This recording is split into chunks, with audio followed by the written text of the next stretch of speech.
As a profession, you are not a profession that has distinguished itself by your social and civic contributions to the cause of civil rights, and I am sure this has not come to you as any shock.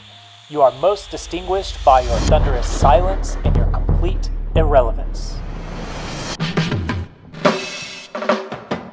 Whitney Young is right in that salient quote from the AIA convention in 1968. Architecture was largely failing our society back then, and it still is today. We are narcissistic, money-hungry clout chasers, and on top of that, we exploit ourselves of our own time and equity. Most importantly, we deprive ourselves of the gift of giving. Architecture is a service, and we're miserably missing our mark. I think the biggest question of all is, how can we as designers and architects make a difference? And actually the biggest answer of all is pretty simple.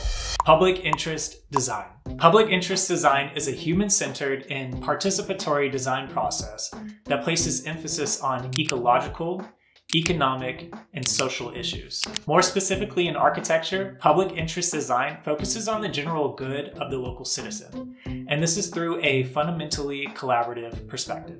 Public interest design comes in a lot of different flavors. You have community design centers, design build programs like the Rural Studio and Yale's Building Project, nonprofit organizations like Mass Design Group, fellowships like the Rose Architectural Fellowship, public interest design programs offered by many universities. I'll drop a long list in the description below of actionable steps that you can take. One very popular type of public interest design is pro bono work. I'm gonna link a book that I really enjoy and I think it'd be a great read for you.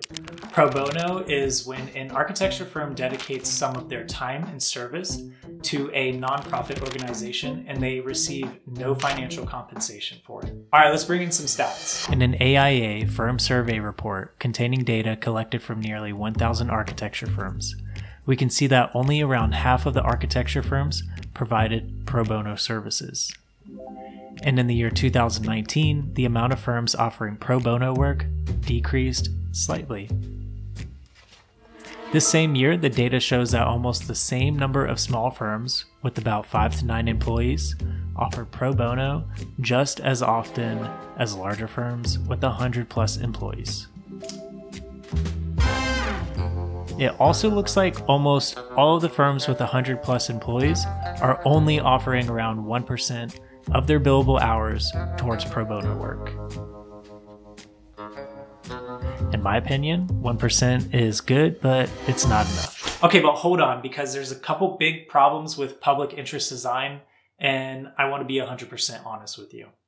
One, social issues cannot be solved by architecture or architects. These issues can only be solved by the government or social workers. Actually, on the contrary, a lot of social issues are never solved by the government or social workers. It's really up to us to stand up for what we believe in and try to make a change in whatever way we can. And at the very least, we should make thoughtful design decisions that include the community very thoroughly throughout the design process. And number two, my firm won't make any money if I dedicate all my time into pro bono work. Public interest design work allows you and your firm to open up connections with people that you wouldn't normally engage with. This in turn opens up a lot of opportunities for future clients, business, and valuable employees. And the icing on the cake is that pro bono work allows you to receive compensation for reimbursable expenses. And number three, public interest design and pro bono work is just something my firm does not do. An office that takes on a lot more pro bono work can offer up a lot more opportunities for junior staff to demonstrate leadership. It can also help you understand your local community as well as the community you're building. It offers a change of pace in the work environment, it expands your portfolio, and it also portrays to the public that you want to make a difference. Architecture is something that drastically affects the cities and the homes that we live and work in. This means that architecture impacts everyone, including you, on a daily basis. What would our built environment look like if designers and architects took on a more human-centered and participatory design process that really kept the community's needs in mind? I believe most of us would agree that American architecture today exists primarily within a thin band of elite social and economic conditions. In creating architecture and ultimately community, it should make no difference which economic or social type is served. as long as the status quo of the actual world is transformed by an imagination that creates a proper harmony for both the affluent and the disadvantaged. If you're looking to serve the community with your skills as a designer or an architect, then what you're searching for, you may be able to find in public interest design. If you like the video, please like the video and consider subscribing down below if you want to see more content just like this. Check out that video up there to see what an architect really does on a daily basis.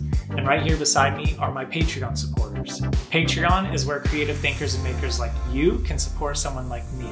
As a patron, you also get access to a lot of exclusive downloads and benefits. Regardless though, thank you for watching and I'll catch you in the next one.